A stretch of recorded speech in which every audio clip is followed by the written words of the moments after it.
बीते कुछ वक्त से देश में एक के बाद एक धार्मिक स्थलों को लेकर विवाद सामने आ रहे हैं। जगह जगह हिंसा की घटनाएं भी देखी जा रही हैं। इस बीच भारत के प्लेसेस ऑफ वर्शिप एक्ट 1991 की संवैधानिक वैधता को सुप्रीम कोर्ट में चुनौती दी गई है, जिसे लेकर अलग विवाद खड़ा हो गया है। और अब इस मामले में सुनवाई से पहले आरजेडी की तरफ से एक और याचिका दाखिल कर दी गई है। तो क्या है ये याचिका, आइए देखते हैं इस रिपोर्ट में। 1991 के प्लेसेस ऑफ वर्शिप एक्ट को लेकर दाखिल याचिका पर 12 दिसंबर को सुप्रीम कोर्ट में अहम सुनवाई होनी है।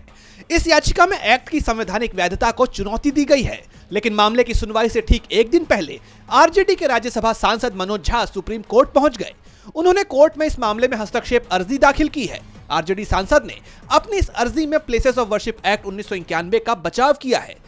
इससे पहले सीपीआईएम और मुस्लिम पक्ष की तरफ से भी मामले में हस्तक्षेप अर्जी दाखिल की गई है और इन दोनों पक्षों ने भी प्लेसेस ऑफ वर्शिप एक्ट का ही बचाव किया है।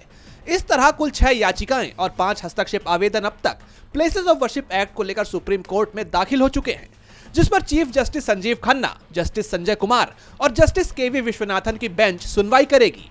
आपको बता दें कि यह कानून 15 अगस्त 1947 को कट ऑफ डेट मानते हुए किसी भी पूजा स्थल के स्वरूप के साथ छेड़छाड़ करने पर रोक लगाता है, लेकिन अयोध्या विवाद को इस कानून से अलग रखा गया था, क्योंकि जब यह कानून अमल में आया तब यह विवाद पहले से ही कोर्ट में विचाराधीन था और अब तक यह केस खत्म भी हो चुका है। लेकिन इस तरह के विवाद खत्म नहीं हो रहे हैं। हाल ही में उत्तर प्रदेश के संभल में हिंसा देखी गई। जौनपुर के अट्टाला में जामा मस्जिद के नीचे नीलकंठ मंदिर का दावा किया गया है। वाराणसी के ज्ञानवापी मस्जिद को लेकर सुनवाई पहले से ही चल रही है। दिल्ली के जामा मस्जिद को लेकर भी सवाल उठाए गए हैं। यानी देखा जाए तो इस तरह की घटनाएं लगातार सामने आ रही हैं और इस बीच अब वर्शिप एक्ट को भी चुनौती दे दी गई है। ऐसे में अब सुप्रीम कोर्ट का इस पर क्या फैसला आता है, ये देखने वाली बात होगी। डीबी लाइव की रिपोर्ट।